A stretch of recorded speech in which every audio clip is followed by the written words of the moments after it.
Una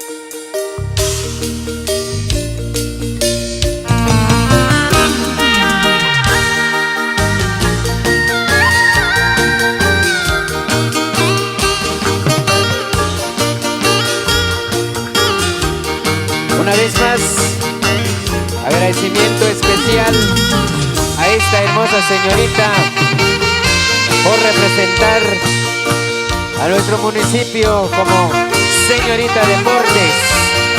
De la misma manera, agradecemos a los padres de familia.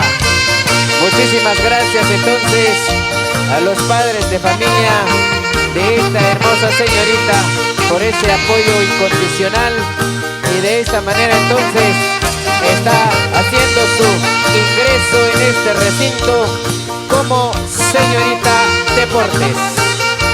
Brindemos fuertes aplausos entonces por esta bonita presentación de esta hermosa señorita.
Muy bien, muchísimas gracias por los aplausos, querido público.